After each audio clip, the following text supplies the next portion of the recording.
አዳዲስ ጉዳዮችን ይዘን መተናል።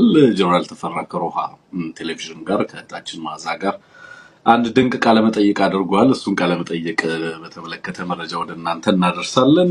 ለቶም ላንቶስ የቶም ላንቶስ ሂውማን ራይትስ ኮሚሽን እዚህ አሜሪካ ነገር ዋሽንግተን ዲሲ የሚገኝ ነው። እዛ ላይ እንደዚሁ ዶክተር ይርጋ ገላው ወልደየስ ተገኝቶ የአማራን ህዝብ ጉዳይ በተመለከተ መጠነ ሰፊ ገለጻ አድርጓል። እሱን በተመለከተም እንደዚሁ መረጃዎችን ወደ እናንተ አደርሳለሁ። በጣም ድንቅ ስራ ነው የሰራው ዶክተር ይርጋ። በዚህ አጋጣሚ ልትደነቅ ይገባል በእውነቱ። እንግዲህ ወደፊት በርካታ መድረክ ላይ ላያቸው ከምፈልጋቸው ጠንካራ የአማራ ልጆች መካከል አንዱ ሆኖ ተመልክቻለሁ። ስለዚህ ኪፕ ፑሺንግ፣ ጥሩ ስራ እየሰራ ነው። በርታ፣ እንኮራለን በምትሰራው ስራ። ስለዚህ ይሄ ነገር ተጠናክሮ መቀጠል አለበት። በበርካታ መድረኮች ላይ ልክ እንደ ዶክተር ይርጋ ያላችሁ የአማራ ልጆች አሁን የምትወጡበት ጊዜ ነው። በጣም ክሪቲካል ታይም ላይ ነው ያለነው። በነገራችን ላይ ትግሉ እየጎመራ በጣም ወሳኝ ሰዓት ላይ ነው ያለነው እና ስለዚህ መነቃቃት ያስፈልጋል። እየተጠራ ነው ሂውማን ራይትስ ኮሚሽኖች ላይ በተለያየ ቦታ ላይ በርካታ እንቅስቃሴዎች አሉ። ብዙ መረጃ እየሰማን ያለ ነው። አብይ አህመድ ብዙ ነገር እያደረገ ነው። አማራ እግር ላይ ለመውደቅ እየተንደፋደፈ ነው። 3 አመት ሙሉ አማራ ምን አድርጎ አብይ አህመድን እንደያዘው ታውቃላችሁ። የኢትዮጵያን ፖለቲካ የምትከታተሉ ኃይሎች ማለት ነውና ዛሬ አብይ አህመድ በጣም ከባድ አጣብቂኝ ውስጥ ሲገባ አማራው ላይ ለመደፋት ከባድ ጥረት እያደረገ ነው ያለው። የማይጠቀመው የማይፈነቅለው ድንጋይ የለም። በቀጣይ የሚያደርጋቸውን ነገሮች ሁሉ ማስቀመጥ የሚቻልበት ደረጃ ላይ ደርሷል። አማራን ያባብሉልኛል ያላቸውን ነገሮች እንግዲህ ከዚህ ከናሽናል አጀንዳው ጀምሮ እስረኞችን ሊፈታ ይችላል። በቀጣይ የሚያደርጋቸውን እንቅስቃሴዎች አብረን የምናያቸው ናቸው። ከዚህ ከሀገር ውስጥም ከውጭም በርካታ አማራ ጋር ለመነጋገር እና ከአማራው ጋር ለመቀራረብ ይበጁኛል ያላቸውን ነገሮች ሁሉ እያደረገ ነው። በእርግጠኝነት የምነግራችሁ ነገር የአብይ አህመድና የአማራ ጉዳይ የተፈታ ጉዳይ ነው። የተፈታ ማለቴ በምንም አይነት መንገድ አብይ አህመድ ሊድን የሚችልበት እድል የለም። የአብይ አህመድ ፍጻሜ የአማራ ህዝብ ላይ ጦርነት ያወጀለት የተጻፈ ነው። ሰው ምንም ነገር ቢያደርግ አብይ አህመድ ያፈሰሰውን ደም ከአማራ ጋር ደም ከተቃባ በኋላ በምንም አይነት መንገድ አብይ አህመድን ለማስቀጠል የሚያስችል የአማራ ሁለተኛ እድል ለአብይ አህመድ አይሰጠውም። በህዝባችን ላይ ያደረሰው መከራ፣ ግፍ፣ ሰቆቃ ተነግሮ የማያልቅ ነው። በቃላት በቁጥር በአሃዝ ልናስቀምጠው የማንችለው ነው። ስናስበው ይደክመናል፣ ያመናል። አውቆታል።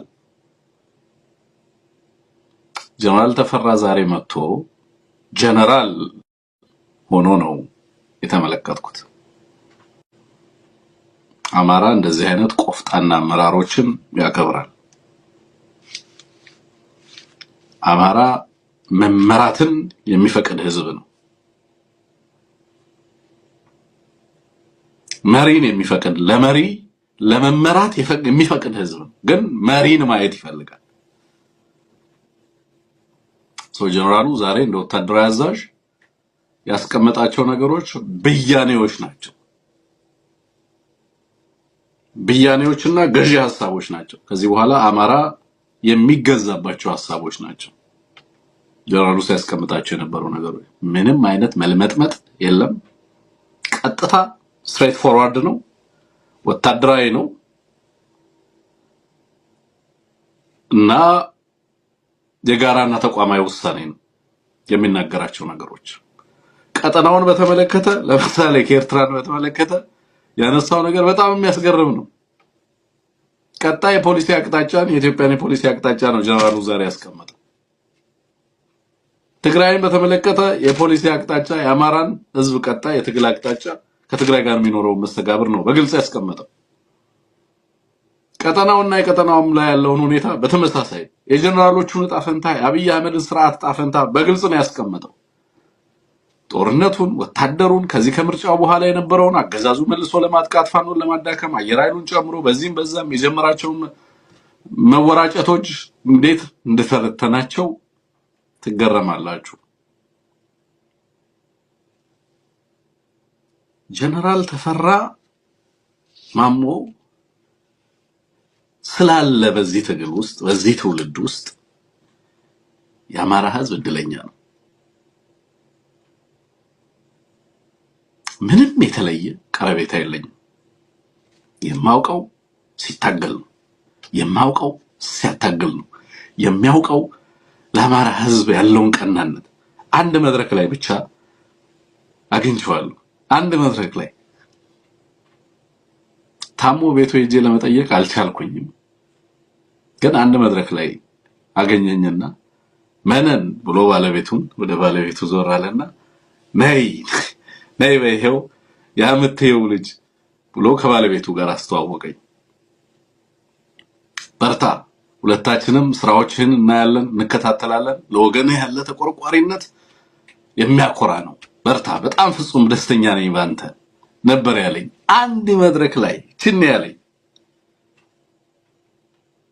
ግን አውቀው ነበር ያቀሰው እንደሆነ። እሱ ትግል እንደሚገባ አቅ ነበር። አልነገረኝም፣ አላወራኝም። ግን ሐቀኛ፣ ቆራጥ፣ ጀግና፣ ቆፍጣና አማራ ነው እንደሚገባ አውቅ ነበር። የፈለከውን ገንዘብ ልታፈስለት ትችላለህ፣ አማራን አይሸጥም። የወገኖቹን ምንድነው ያለው ዛሬ? ዳር ሆነን አይደለም ለአማራ ምናወራው ምን መሰክረው አመራር የምንሰጠው። በድሮን ሰውነታችን እየቆሰለ ነው፣ እየተጠበስን ነው በሳቱ። ይሄንን ውሳኔ የምንሰጠው ስለ አማራ ህዝብ ቀጣይ አቅጣጫ ማንም በማህበራዊ ሚዲያ አፉን እየከፈተ ሊነግረን አይችልም ነው ያለው። ስለ አማራ ሊነግረን የሚፈልግ ይምጣ፣ እንደኛ ከኛ እንዳንዶቹ ይሁን፣ ይምጣ፣ መሐላችን ይምራ፣ ይታገል፣ ያታገል፣ ያደራጅ አርሶ አደሩን። ስለ አማራ ሊናገር የሚፈቅድ አቅጣጫ ሊያስቀምጥ የትግሉን ስልት የጊዜ ትልቅ ነው። ኦፒዲዮ በዚህ ጀግና ሆና ስትቀልድ፣ ስትነፋ፣ ስትፎክር፣ ስትሸልል ስቱዲዮ ላይ እንዲህ ያለች ምናምን ሸራተን ካራቲስ አሁን ያ የሚፎክር የነበረ በሙሉ ከመኪና ወርዶ ጠፍቷል።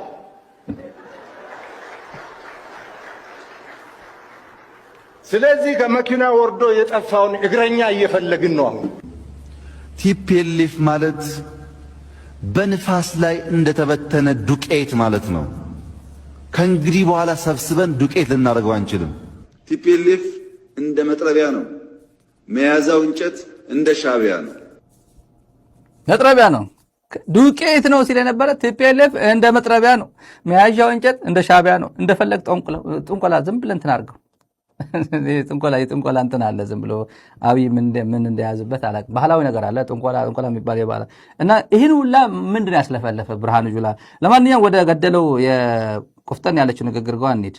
ከፍተኛ ያለች ነበረ ምርኮኛ ለቀን እነዛ ምርኮኞች ናቸው ዛሬ ያስቸገሩት። እኔ እንኳን እውነት ለመናገር የማውቀው የቲዲኤፍ ምናምን ጀነራል ኮሎኔል ተማርኮ በአብይ አህመድ ተለቆ አሁን እዚህ እንትን ውስጥ ያለ ማውቀው የለም። በተቃራኒው በርካታ አመራሮች፣ የክፍለ ጦር አመራሮች፣ ኮሎኔሎች ግን በትግራይ ጦርነት ተሳትፈው በትግራይ ኃይሎች ተማርከው ተመልሰው ተለቀው ዛሬ እኛን እየወጉ ያሉ፣ ዛሬ ተመልሰው ትግራይ ኃይሎች ጋር ለመዋጋት እየተዘጋጁ ያሉ እንዳሉ አውቃለሁ። ቀደም ሲል ባለው ጦርነት እንግዲህ በህወሓት ዘመን ጦርነት ሁሉም የአብይ አህመድ ጀነራሎች በጣም በትንሽ በጣት ከሚቆጠሩት በስተቀር አብዛኞቹ ቲፒኤልኤፍ ምርኮኞች የነበሩ ናቸው እና ይህን ጉዳይ እንደው እነሱ ቢናገሩት ያምራል እንጂ የአብይ አህመድ አገዛዝ ምርኮኛ ለቅቄ የለቀቁት ምርኮኛ ወጋኝ የሚል ቋንቋ የመጠቀም የሞራል የበላይነት የለውም። ይሄ ግልጽ ፋክት ስለሆነ የሚካድ አይደለም። ምናልባት ሊያነሳ የፈለገው ሽማግሌዎቹን እነ ስብሃትንና ሌሎችን አስሮ የፈታቸውን እና የለቀቃቸውን ከሆነ አላውቅም። በዛ ከሆነ ያስኬዳል። የሆነው ነው ምንድን ነው ፖለቲካውን የሚያይበት መንገድ ነው ከዚህ መረዳት የምትችለው አይደለም። ቁም ነገሩ እንግዲህ ከአማራ ጋር ያለው ጉዳይ፣ ከትግራይ ጋር ያለው ጉዳይ፣ ከኦሮሚያ ጋር ያለው ጉዳይ በጂኦፖለቲካዊ እይታ አይደለም የሚያየው፣ ወይም በፖለቲካ አይን አይደለም የሚያየው። የህዝብ ጥያቄ ከመሆኑ ጋር ከምን ጋር አይደለም የሚያየው፣ ከግለሰቦች ጋር ነው የሚያየው። ከዚህ በፊት የፕሪቶሪያን ስምምነት በዋናነት ያነሳው ፕሪቶሪያ ፈራሚዎች ከኛ ጋር ናቸው ብሎ ልክ የመንደር ውል የተዋዋለ ይመስል የበሬ ሽያጭ ወይ የመኖሪያ ቤት ሽያጭ ወይ የመኪና ሽያጭ ውል የተዋዋለ ይመስል ፈራሚዎቹን ብቻ ይዞ እንደዚህ አይነት ነገር ሲናገር ነበርና ፖለቲካ የሚያይበትን ነገር ከዚህ በደንብም ነው መረዳት የምትችለው። ፋኖ ጋር የሚደረገውን ተጋድሎ የአማራውንም ፖለቲካ በዚህ መነጽር ነው የሚያየው የሚመስለኝ። ሌላም ነገር ሲያነሳ ነበረ። ለምሳሌ ልጆቻቸው አዲስ አበባ ተቀምጠው ወይ የሆነ ሀገር ተቀምጠው ነው እነሱ የሚዋጉትና ልጆቻቸውን አላሰርንም። ይሄ በጣም እንግዲህ መንግስት መሆኑን ጭምር ያለበትን ኃላፊነት ጭምር የዘነጋ አገላለጽ ነው ብዬ ነው ማምነው። ወንጀል በውርስ የሚተላለፍ ነገር አይደለም። ጦርነትም እንደዛው። ቤተሰብ አለማሰሩን እንደ ችሮታ ሲቆጥር ስትሰማ ከዚህ በላይ የፖለቲካ ድክመት እንግዲህ ሊኖር አይችልም በተአምር። የአንድ ታጋይ ወይ የአንድ ወታደራዊ አመራር ቤተሰብ በሰላም ለምን ይኖራል ብሎ ይሄንን ማድረግ እንችል ነበር፣ ይሄንን መሆን እንችል ነበር በሚል እንደ አንድ አማጺ ወይ እንደ አንድ አሸባሪ እንጂ እንደ አንድ መንግስት አይደለም አክት ሲያደርግ የነበር። እንግዲህ ይሄ አስረስ ማረ ንግግር ብዙ ነገሮችን የዳሰሰው እንደ ተራ ነው። እንደዚህ ሲል የሀገር መሪ አይመስልም። ቤተሰቦቻቸውን እናስፈራራለን፣ ቤተሰቦቻቸውን ሆስቴጅ እንይዛለን የሚለው ስለ የትኛው ሙርከኛ እንደሚያወራው ያው ሙርከኛ አይታቸው ያስፈራራ አጠገቡ ያለው ልጅ ነው። ትግራይን የሚያምሰው ሙርከኛ ብርሃኑ ጁላ አጠገቡ ያለው ነውና ራሱ ማለት ነው። ቀጥታ እግር ኳስ ስላለ ከዚህ ቀጥሎ